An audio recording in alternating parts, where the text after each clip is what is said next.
अस्सलाम वालेकुम वेदान भाई, कैसे हैं आप? उम्मीद है आप खैरियत से होंगे। मैं अपना नाम शेयर नहीं कर सकती और मैं ननकाना साहब में असिस्टेंट ज़कात ऑफिसर अपॉइंट हूँ। इससे पहले मैं पाकपतन में अपॉइंट थी, लेकिन अभी फिलहाल मेरे पास ननकाना साहब का चार्ज है। अगर आप कभी ननकाना साहब आए तो ज़रूर बताइएगा, आपको यहाँ के गुरुद्वारों का विजिट करवाएंगे। मैंने आपके साथ अपनी एक स्टोरी शेयर करनी थी। आपको पता होगा कि जब आप एक गवर्नमेंट सर्विस में होते हैं तो पोस्टिंग ट्रांसफर बहुत ही कॉमन होता है। तो आपको गवर्नमेंट की तरफ से भी जो घर, कोठी, क्वार्टर वगैरह अलॉट होता है, तो आपको घर चेंज करने पड़ते हैं। जब मैं पाकपतन में थी तो मैं अनमैरिड थी और अपनी वालदा के साथ रहती थी। फिर उनकी डेथ के बाद मैं वहां पर अपार्टमेंट में रह रही थी। वो एक छोटा सा अपार्टमेंट था, लेकिन काफी अच्छा था, सेफ था। लेकिन जो इस तरह के सरकारी अपार्टमेंट्स और घर वगैरह होते हैं, ये काफी लंबे लंबे अरसे तक बंद रहते हैं, तो इनमें बाहर की चीजों की बहुत सारे मामला पैदा हो सकते हैं। जब मैं अनमैरिड थी तो वहां पर मेरे वालिदा मेरे साथ होती थी, लेकिन वहां पर सब कुछ ठीक था। जब मेरा ट्रांसफर ननकाना साहब हुआ तो मेरी वालिदा की डेथ हो चुकी थी, और इनकी डेथ के बाद जब यहाँ ननकाना में मेरी शादी हुई तो मेरे हस्बैंड भी गवर्नमेंट ऑफिसर है, 17 स्केल पर, वो भी ननकाना साहब में ही होते हैं। तो मैंने अपने बिहाफ पर यहाँ पर अलॉटमेंट करवा ली ऑफिसर कॉलोनी में। डीसी के घर के बिल्कुल बैक साइड पर वो एक बहुत ही खूबसूरत घर था। वैसे घर तो नहीं, महल कहूंगी। हमने उसको रेनोवेट वगैरह करवाया। पाकपतन में तो मेरे पास एक छोटा सा क्वार्टर था, लेकिन जब यहाँ पर मुझे ये घर अलॉट हुआ तो ये घर काफी बड़ा था। मैं थोड़ा परेशान भी हुई और खुश भी थी, क्योंकि मेरी जॉब को अभी 4 साल हुए थे। इस तरह के घर ज्यादातर एसी डीसीज वगैरह को अलॉट होते हैं, तो बहुत कम ऐसा होता है कि कोई एसी वाली कोठी आपको मिल जाए। तो खैर ये मेरा लक था। ये तो मुझे बाद में पता चला कि ये मेरा लक था या कुछ और। ये कोठी तकरीबन 1 कनाल पर बनी हुई थी। इसके घर के फ्रंट पर भी एक छोटा सा लॉन था। एंट्रेंस के साथ इन्होंने एक गैराज दिया हुआ था, साथ एक सर्वेंट क्वार्टर था और दरमियान में हमारे घर का मेन एरिया था, जिसमें लॉन्च, ड्राइंग रूम और रूम्स वगैरह आते हैं। ऊपर स्टोरी पर भी रूम्स बने हुए थे और कोठी की बैक साइड पर एक काफी बड़ा वसी और इस बाग बना हुआ था। प्रॉपर वहां पर अनार, अंगूर, अमरूद, जामुन और भी काफी फलदार पौधे लगे हुए थे। जब मुझे ये घर मिला तो मैं बहुत ज्यादा खुश थी और मैं अल्लाह ताला का शुक्रगुजार थी कि उसने इतनी कम उम्र में मुझे इतना नवाजा। तो हमें पता नहीं था कि वो घर काफी अरसे से बंद था। ननकाना साहब ने जो ऑफिसर कॉलोनी है वो बहुत ही सुनसान कॉलोनी है। ज्यादातर लोग यहाँ पर रेंट पर घर लेते हैं और फिर वीकेंड पर घर चले जाते हैं। ज्यादा फैमिलीज नहीं होती, एक एक दो दो लोग रह रहे होते हैं, क्योंकि ये बाहर के लोग होते हैं जो कॉलोनियों में घर लेते हैं। तो ये घर तकरीबन 7-8 साल से बंद था। जब ये घर मुझे अलॉट हुआ तो इसकी हालत बहुत ज्यादा खराब थी। जगह जगह पर रेनोवेट का काम होने वाला था। ये घर मुझे काफी ज्यादा पसंद आया।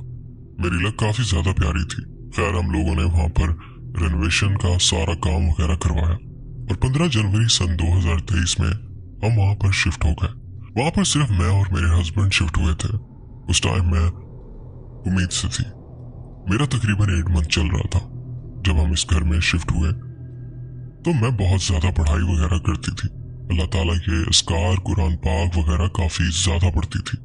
हमें इस घर से नेगेटिव वाइब्स तो बहुत ज्यादा आती थी, लेकिन मैं हर वक्त पढ़ाई करती रहती थी। मेरे हस्बैंड कभी मुझे अकेला छोड़कर नहीं जाते थे। वो बहुत ज्यादा केयरिंग है। ऐसा कभी नहीं हुआ कि वो असर के बाद मुझे घर पर अकेला छोड़कर चले जाए। हमें उस घर में एक मंथ गुजरा था कि 27 फरवरी को मेरा बेटा पैदा हुआ। इस टाइम तक हमें कुछ भी ऐसा फील नहीं हुआ।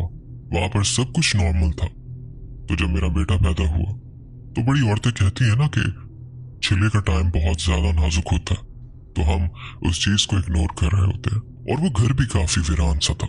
इतने बड़े घर में हम सिर्फ 2 ही लोग रहते थे। पहले तो मैं पढ़ाई में बिजी रहती थी, लेकिन डिलीवरी के बाद तो मैं पढ़ाई नहीं कर सकती थी। डिलीवरी के बाद 4-5 दिन तक तो मैं यहीं रही और फिर मैं भावल नगर अपने पेरेंट्स के घर चली गई, जो हमारा अपना आबाई घर है। मेरे जाने के बाद इस घर में मेरे हस्बैंड और इनके एक दोस्त थे, मास, वो दोनों रह रहे थे। एक कमरे में मेरे हस्बैंड सो जाते थे, जबकि दूसरे कमरे में उनका दोस्त, वो अनमैरिड लड़का था, हमें उस घर से कोई भी नेगेटिव एनर्जी बहुत ज्यादा नहीं फील हुई थी। तो वो पहला लड़का था जिसने हमारे घर में कुछ फील किया, वो भी इस कमरे में जहाँ पर काफी ज्यादा मसले मसाइल थे। तो रात को जागता रहता था, अनमैरिड था, तो कभी किसी लड़की से बात कर ली, मैसेज कर लिया, रील्स वगैरह देख ली। तो इसको एक रात अचानक सोए हुए ऐसा लगा किसी ने इसको झंझोड़ कर उठाया।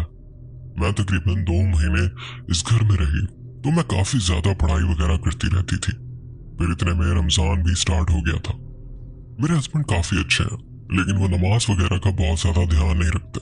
हाँ, रोजे वगैरह रखते हैं और जुम्मा की नमाज पाबंदी से पढ़ते हैं, लेकिन नमाज इतनी ज्यादा पाबंदी से नहीं करते। आपको पता है हर आदमी की एक अलग ही नेचर होती है। मैंने काफी कहती थी कि आप नमाज पढ़ा करें, लेकिन वो इतना ज्यादा ख्याल नहीं करते थे। मगर बीइंग अ पर्सन वो बहुत ज्यादा नाइस है, हर इंसान का बहुत ज्यादा ख्याल करते हैं, दिल के बहुत अच्छे हैं।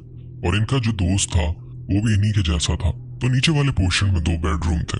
एक हमारा ड्राइंग रूम था, बहुत बड़ा, वो इतना बड़ा था कि हम लोगों ने साथ ही डाइनिंग टेबल भी लगाया हुआ था। और एक लॉन्च था हमारे वहां पर, हमने वहां सोफे वगैरह रखे हुए थे। तो जैसा कि मैंने आपको पहले बताया कि एक बेडरूम में मेरे हस्बैंड होते थे और दूसरे में उनका दोस्त। और मेरे हस्बैंड भी यही कहते थे जब तक 2 माह में हम इस घर में रहे हैं, कुरान पाक की पढ़ाई वगैरह होती रही है, तो शायद इन चीजों ने हमें इतना तंग नहीं किया। लेकिन पहली बार मास को वहां पर एक्टिविटीज फील हुई। वो कमरा ऑलरेडी बहुत ज्यादा भारी था। वैसे तो वो पूरा घर ही बहुत ज्यादा नेगेटिव वाइब्स देता था। इस घर में आपके ऊपर हर वक्त एक बहुत ज्यादा प्रेशर सा रहता था। वो रमजान का टाइम था, तो ये लोग सहरी के टाइम उठते थे, कभी सो जाते थे, कभी जागते रहते थे। तो खैर, उस रात जब किसी ने इसको झंझोड़ कर उठाया तो ये काफी ज्यादा डर गया। इसने मेरे हस्बैंड को बताया तो मेरे हस्बैंड भी परेशान हो गए। मेरे हस्बैंड ने कहा कि नहीं, ऐसा तो कुछ नहीं है, हम 2 माह से इस घर में रह रहे हैं, अगर कोई ऐसी चीज होती तो पहले दिन से हमारे साथ क्यों नहीं हुई। तो खैर, इन दोनों ने इग्नोर किया और इसके बाद फिर चीजें बढ़ना शुरू हो गई। जब इसे सब फील हुआ तो फिर ये उन चीजों को लेकर थोड़ा अलर्ट हो गए। इसके बाद वो दोनों हमारे बेडरूम में आकर लेट जाते थे, बातें वगैरह करते थे। हमारे रूम में एक बहुत ही बड़ी विंडो थी जिससे सामने वाला लॉन नजर आता था।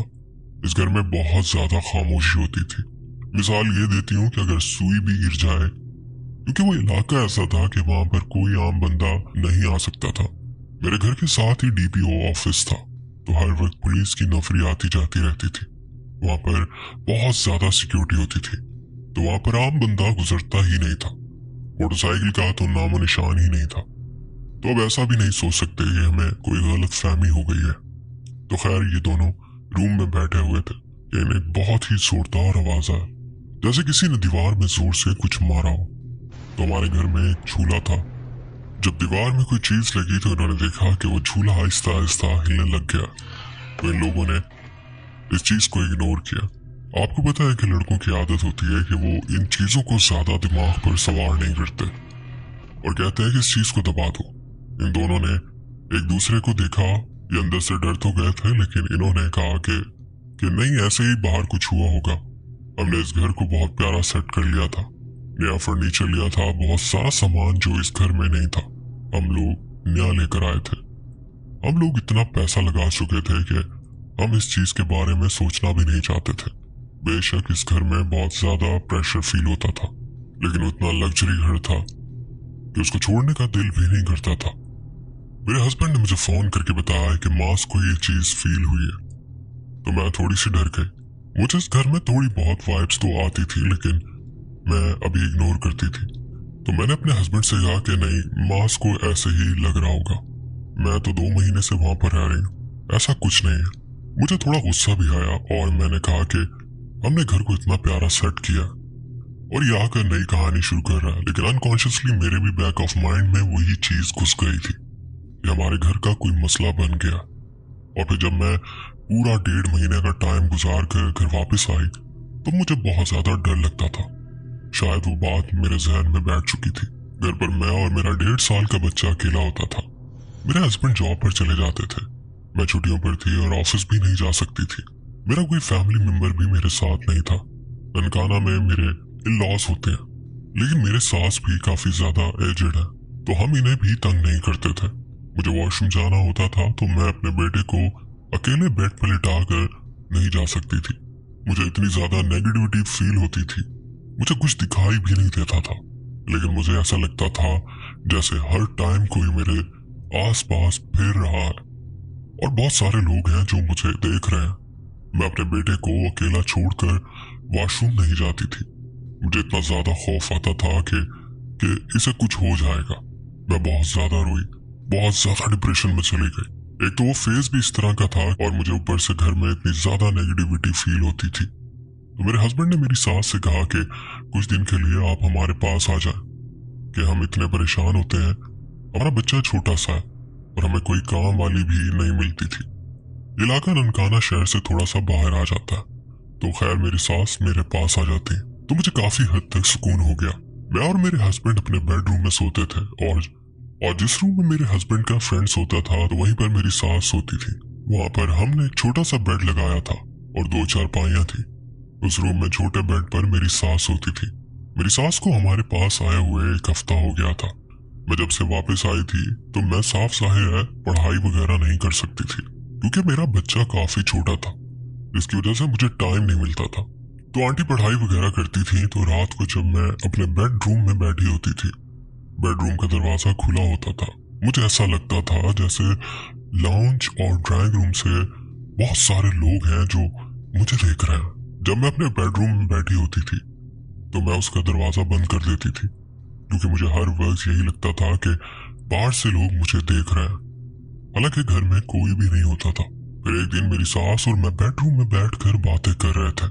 मेरी अपनी सास से काफी अच्छी बनती है, तो एकदम हमें ऐसा लगा कि जो हमारे पिछले वाला लॉन है इसका जाली का दरवाजा है और दरवाजा लकड़ी वाला दरवाजा है। तो एकदम से किसी ने उस दरवाजे पर जोर से नॉक किया। तो आंटी ने कहा कि ये क्या हुआ है? तो मैंने इनको कहा कि कुछ नहीं, शायद हवा चली हो जिसकी वजह से दरवाजा इस तरह से बजा और विंडो में वाइब्रेशन भी पैदा हुई है। तो आंटी ने कहा कि हाँ शायद ऐसा ही हुआ होगा। ऐसा नहीं था कि मैंने निटालने के लिए ऐसा बोला था, बल्कि मुझे सच में यही फील हुआ था कि शायद बाहर हवा चली और मैं फिर अपनी सास के साथ बातों में मसरूफ हो गई। और थोड़ी देर के बाद किसी ने बहुत ही जोर से दरवाजे को नॉक किया। मैं और आंटी चुप हो गए। तो आंटी ने कहा कि हाय अल्लाह ये क्या हो गया।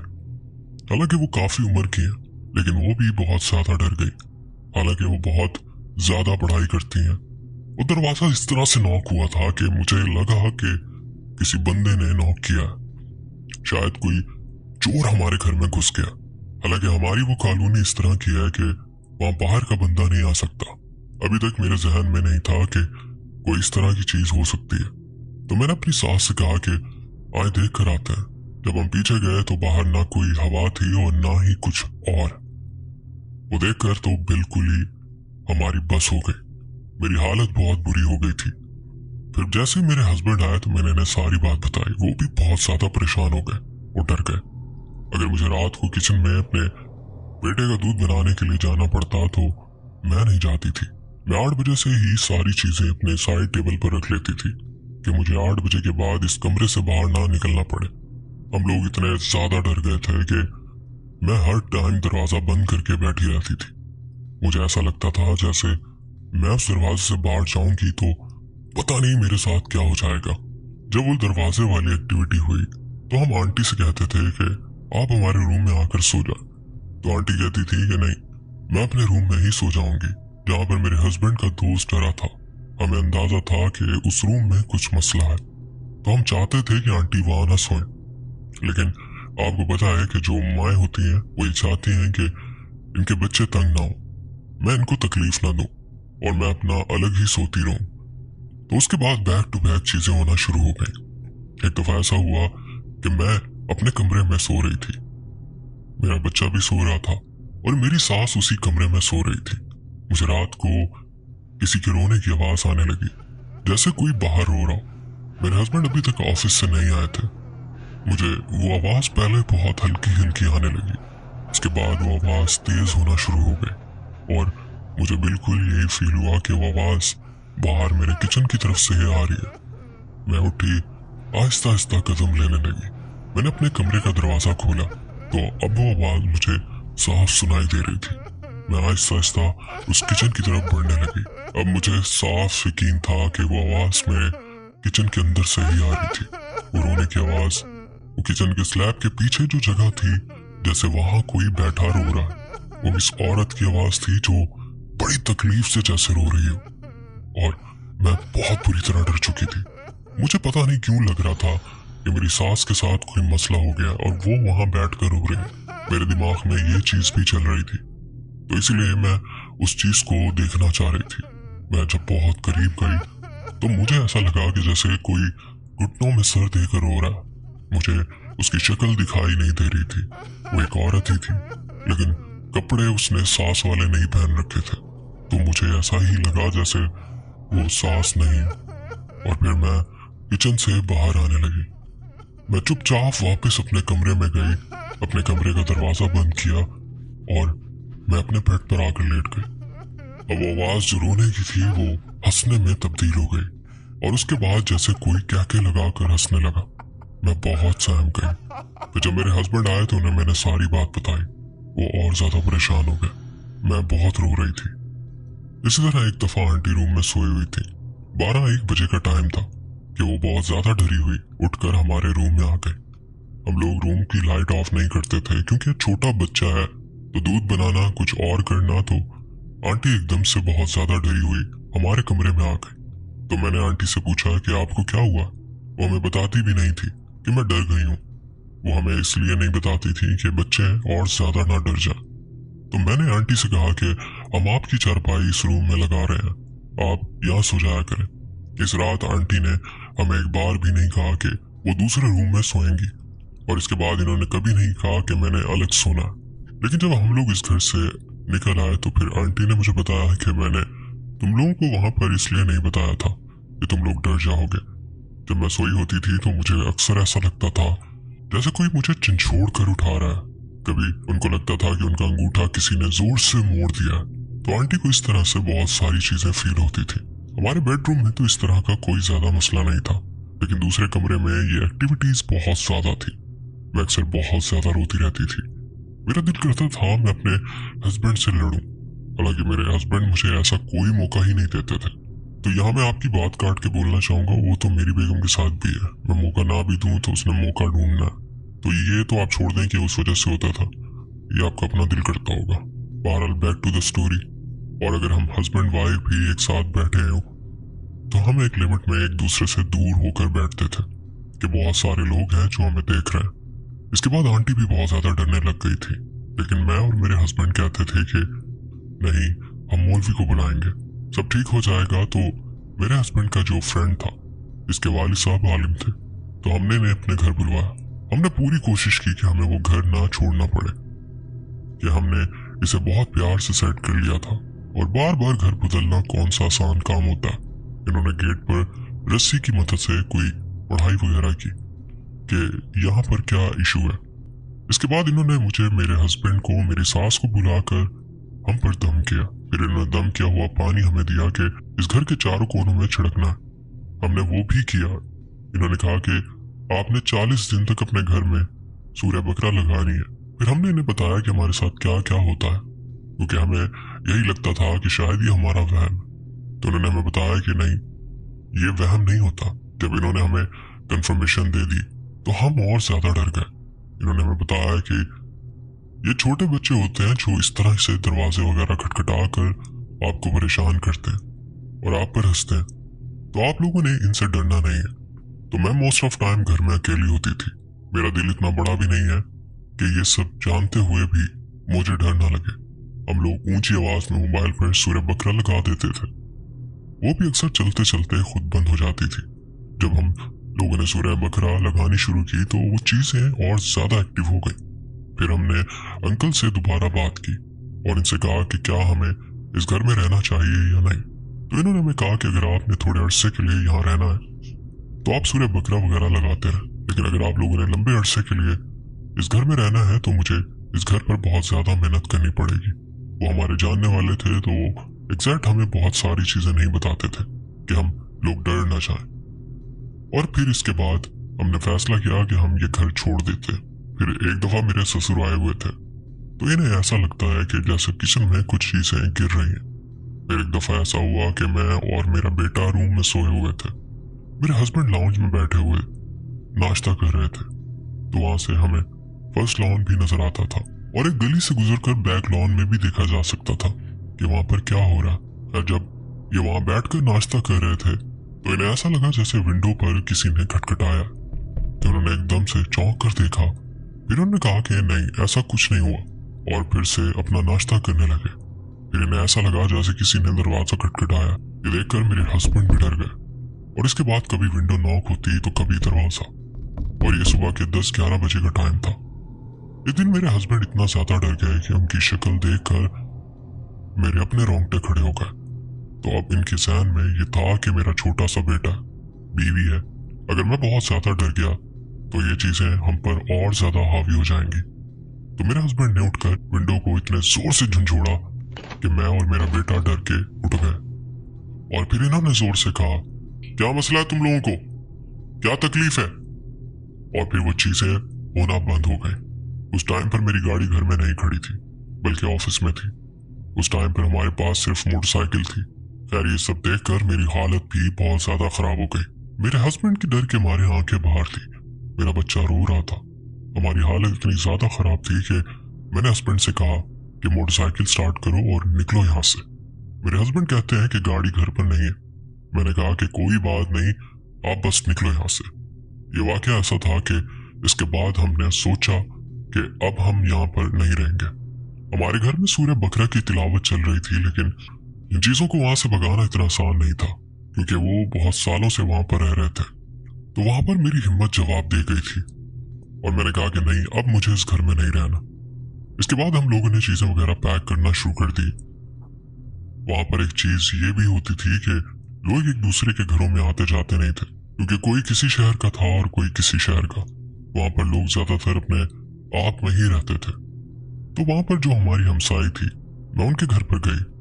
जब मैंने उनसे ये सारी चीजें डिस्कस की कि मैं हर टाइम रोती रहती हूँ, मुझे घर पर इस तरह से फील होता है, तो इसने हमें बताया कि हमसे पहले जो औरत वहां पर रहती थी वो भी इसी तरह से रोती रहती थी।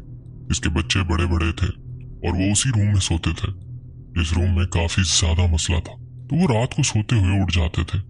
जब मैंने इसे बताया कि जब मैं अपने बेडरूम में बैठी होती हूँ तो मुझे ऐसा लगता है जैसे बाहर बहुत सारे लोग हैं जो मुझे देख रहे हैं। तो उसने मुझे बताया कि जो औरत तुमसे पहले इस घर में रह रही थी वो भी यही सब बताती थी। इसके साथ भी मसले मसाइल हो रहे थे।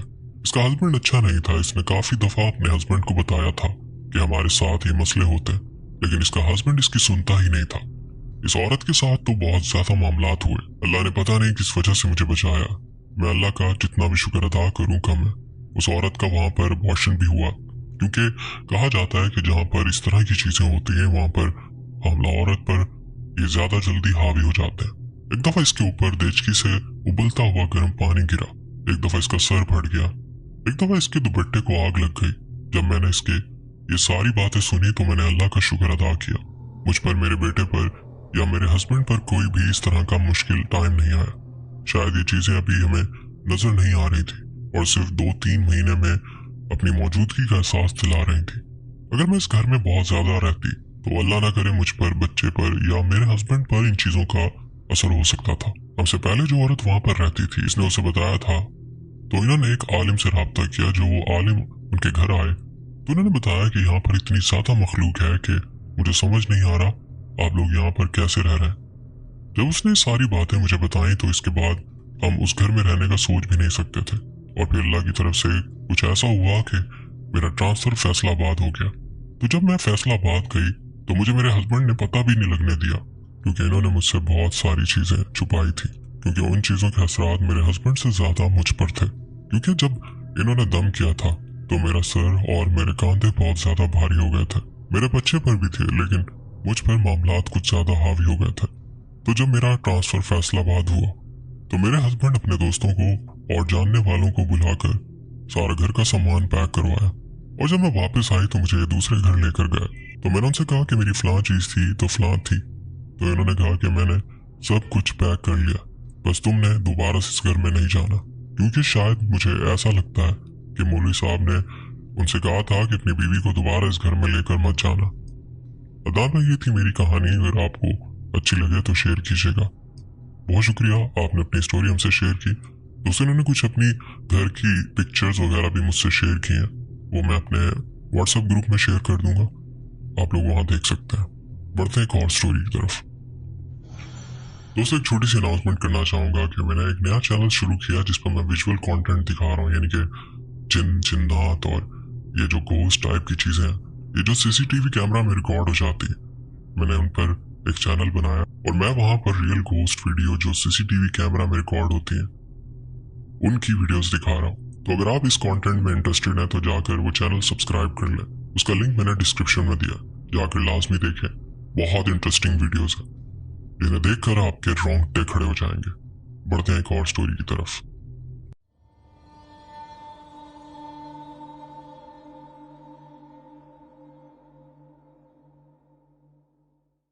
अस्सलाम वालेकुम अदनान भाई, कैसे हैं आप? उम्मीद है आप खैरियत से होंगे। मैं आज आपके साथ अपनी एक स्टोरी शेयर करना चाहता हूँ जो सऊदी अरब जद्दा की है। 2021 में मेरे साथ जो वाकया हुआ था, ये मैं आपको वो सुना रहा हूँ। जद्दा में एक जगह का नाम है अरबताश, जो तोड़ दिया गया है। वहाँ पर गाड़ियों के स्पेयर पार्ट्स और मैकेनिक वगैरह होते थे। वहाँ पर एक रोड थी जिसका नाम बिन लादेन रोड है। जो लोग जद्दा रहते हैं इनको पता होगा, इन दिनों मैं एक प्रोग्राम देखता था जो पैरानॉर्मल इन्वेस्टिगेशन करते हैं। वो पाकिस्तानी प्रोग्राम था।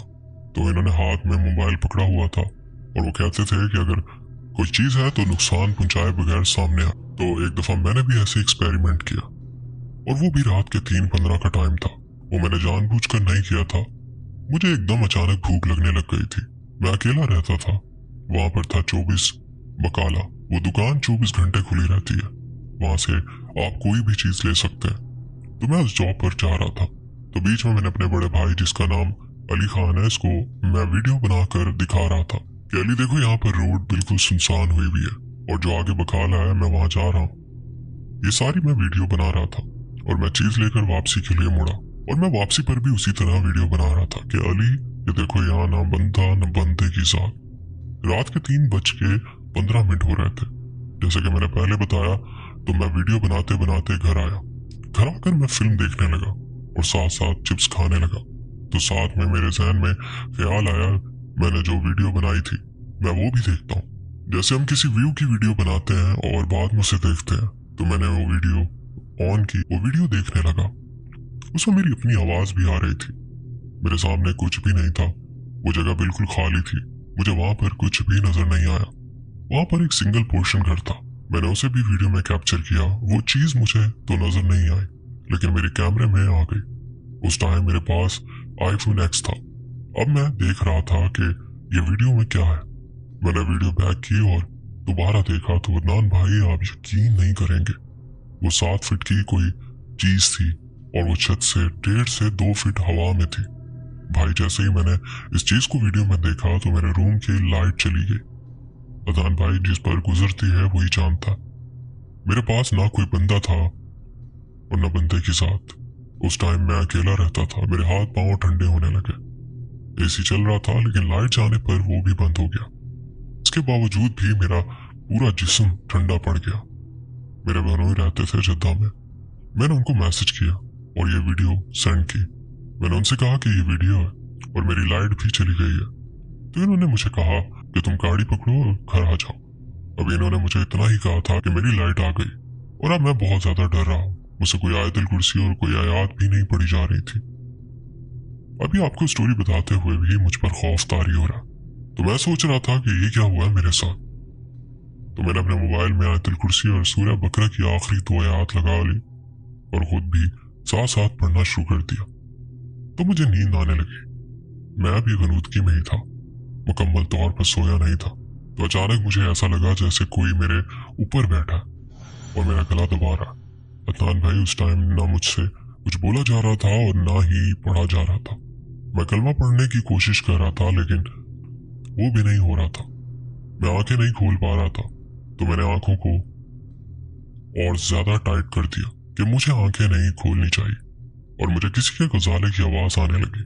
ये चीज कुछ सेकंड तक मेरे साथ होती रही और फिर एकदम सब नॉर्मल हुआ और मैं सो गया हूँ। और सुबह जब मैं उठा तो मुझे बुखार हुआ था, मुझे स्लीप पैरालिसिस नहीं हुआ था। मैंने जो वीडियो में देखा था उस चीज ने मुझ पर अटैक किया था कि अगले दिन ही मैं बीमार हो गया था। मुझे 2-3 दिन बुखार रहा, मैं ड्यूटी पर भी नहीं जा सका। मेरी स्टोरी इतनी स्केरी तो नहीं है, लेकिन उस टाइम जो मुझ पर गुजरी है वो मैं बयान नहीं कर सकता। ये एक दूसरी कहानी है जो मेरे दोस्त की है। इसने अपना नाम बताने से मना किया। वो पाकिस्तान ख्वाबी से है, वो सऊदीया में जॉब करता और इसी दौरान उसकी जॉब खत्म हो गई। इसके पास अपनी गाड़ी थी तो इसने टैक्सी स्टार्ट कर ली। वो पुलिस वालों से बचकर गाड़ी चलाता है, तो इसको एक दफा राइड मिली जद्दा इंटरनेशनल एयरपोर्ट से लेकर मदीना तक की। उसने एयरपोर्ट से राइड उठा ली और ले जा रहा था। इसने उस राइड को मदीना छोड़ा। अब जो लोग सऊदी अरब में रहते हैं इनको पता होगा कि जो मदीना और जद्दा के बीच में हाईवे है वो बहुत ज्यादा हॉन्टेड है। इतना ज्यादा कि वहाँ की पुलिस भी वहाँ खड़ी नहीं होती, वो गश्त पर निकली रहती है, क्योंकि इन्हें पता है कि यहाँ पर वाकयात होते हैं। अब वो रात के 3 बजे के करीब वापस आ रहा होता है। वो कहता है कि जब मैंने साइड वाले मिरर में देखा तो मुझे ऐसा लगा जैसे कोई चीज मुझे फॉलो कर रही है। वो मुझसे दूर थी, साफ नजर नहीं आई। वहां पर जो स्पीड लिमिट थी वो 120 थी। उसने आहिस्ता आहिस्ता सेंटर वाले शीशे से बैक साइड पर देखा तो उसे अपने पीछे घोड़ा भागता हुआ नजर आ रहा है। तो उसने सोचा कि शायद यहाँ पर किसी शहजादे वगैरह का होगा या वैसे ही कोई खुल गया होगा तो भाग रहा होगा। क्योंकि वो पठान था तो उसके माइंड में ये चीज तो थी ही नहीं हमारे साथ ऐसा हो। तो हमारे माइंड में तो यही आया कि ये कोई जिन या कोई और मखलूक है। तो इसने हैंड फ्री लगाई हुई थी और साथ अपनी फियांसी से बात कर रहा था। तो बात करते करते इसने देखा कि वो घोड़ा बिल्कुल इसके लेवल पर आ गया। आप यकीन करें कि उस हाईवे पर कोई लाइट नहीं है, गुप अंधेरा, और दूर दूर तक कोई गाड़ी नहीं होती, ना आगे ना पीछे। अब तो इन्होंने वो काफी डेवलप कर दिया। ये स्टोरी उसने मुझे बताई थी 2018 की। वो कहता है कि अब मैं ये देख रहा हूँ कि वो घोड़ा बहुत ही ताकतवर है। जब इसने अपनी गाड़ी की मीटर पर देखा तो 130 की स्पीड हुई हुई थी और वो घोड़ा उसके साथ साथ भाग रहा था। तो वहां पर उसको थोड़ा शक हुआ कि ये कोई और चीज है, तो इसने गाड़ी को थोड़ा तेज किया तो उसको चलान भी पड़ गए। वहां पर कैमरे से फौरन फ्लैश पड़ जाता है, तो ये वहां से भागा है। इसको समझ आ गया था कि ये कोई चीज है और वो घोड़ा बराबर इसके साथ भागता जा रहा है। और फिर इसने देखा कि आहिस्ता आहिस्ता वो घोड़ा गायब हो गया। कहीं तो थोड़ा आगे इसे ढाबा सा नजर आया जहां पर चाय वगैरह होती है, तो इसकी सांस फूली हुई थी। इसने देखा कि वहां पर हबशी जिसने नमाज वाली टोपी पहन रखी है और वो पतला लंबा सा था। इसने उससे पूछा कि क्या हुआ। इसने कहा कि कुछ नहीं। उसने कहा कि तुम घबराए हुए लग रहे हो। वो इससे अरबी में बात कर रहा था। तो मेरा दोस्त इससे कहता है कि एक सवाल पूछूं। वो कहता है कि हाँ। मेरे दोस्त ने कहा यहाँ पर किसी शहजादे का कोई महल वगैरह तो नहीं। वो कहता है कि क्यों, क्या हुआ। वो कहता है कि मुझे अपने पीछे काफी टाइम से कोई चीज नजर आ रही थी। जब मैंने गौर किया तो मैंने देखा कि वो एक घोड़ा है। वो बहुत ताकतवर और सेहतमंद घोड़ा था। वो मेरे पीछे भाग रहा था और आहिस्ता आहिस्ता फिर वो मेरी गाड़ी के करीब आ गया। तो वो बंदा इसे देखकर कहता है कि अच्छा ऐसा था। तो साथ में उसने नीचे तो जो अरबी सूट होता है उसने वो पहनी हुई थी और वो साथ ही नीचे झुका और इसे उठाकर कहता है कि घोड़े के पाँव कैसे थे। मेरे दोस्त ने नीचे देखा तो वो कोई इंसान नहीं था, इसके घोड़े के पाँव थे। वो कहता है कि मैं उधर ही गिरकर बेहोश हो गया और जब मुझे होश आया तो मैं जद्दा के हॉस्पिटल में था। तो पुलिस वाले मुझसे पूछ रहे थे कि तुम वहां रोड पर पड़े क्या कर रहे थे, क्या वो सोने की जगह है, तुम्हारा दिमाग काम करता है। इसने पुलिस वाले को कहा कि मैं सो नहीं रहा था, मैं बेहोश हो गया था। मेरे साथ ऐसा वाकया हुआ था। तो वो 2 पुलिस वाले थे, एक दूसरे को देखने लग गए। वो कहते हैं कि तुम्हें पता है कि क्या तुमने वहां पर कभी किसी पुलिस वाले को खड़ा देखा है। तो कहता है नहीं। पुलिस वाले कहते हैं कि वहां तो हम खड़े ही नहीं होते, इस वजह से तुम वहां पर क्यों रुके। तुम्हें पता नहीं है कि ये एरिया इतना भारी है, वहां पर कभी भी कोई हाथ भी दे तो आप अपनी गाड़ी नहीं रोकनी, चलान लगता है तो लगने दो, वहां से भागो, अपनी जान बचाओ, वहां पर कभी नहीं रुकना। हम लोग भी नहीं रुकते। तो अदनान भाई ये थी मेरी कहानी। अगर आपको अच्छी लगे तो शेयर कीजिएगा। बहुत शुक्रिया, आपने अपनी स्टोरी हमसे शेयर की। दोस्तों उम्मीद करता हूँ आज की स्टोरीज आपको पसंद आई होंगी। स्टोरीज पसंद आई है तो वीडियो को लाइक करना ना भूलिएगा। अगर आप मेरे चैनल पर नए तो चैनल भी सब्सक्राइब कर लें, बेल आइकन प्रेस करके ऑल का नोटिफिकेशन ऑन कर लें। इससे होगा ये कि आप मेरी हॉरर स्टोरीज फैमिली का हिस्सा बन जाएंगे। और मेरा एक और चैनल है जो मैंने अभी शुरू किया, उसका लिंक डिस्क्रिप्शन में, उसे भी जाकर विजिट करना ना भूलिएगा। अपना बहुत ख्याल रखिएगा, दुआ में याद रखिएगा। मुझे दे इजाजत, मिलते हैं किसी और इंटरेस्टिंग स्टोरी में। अल्लाह हाफिज।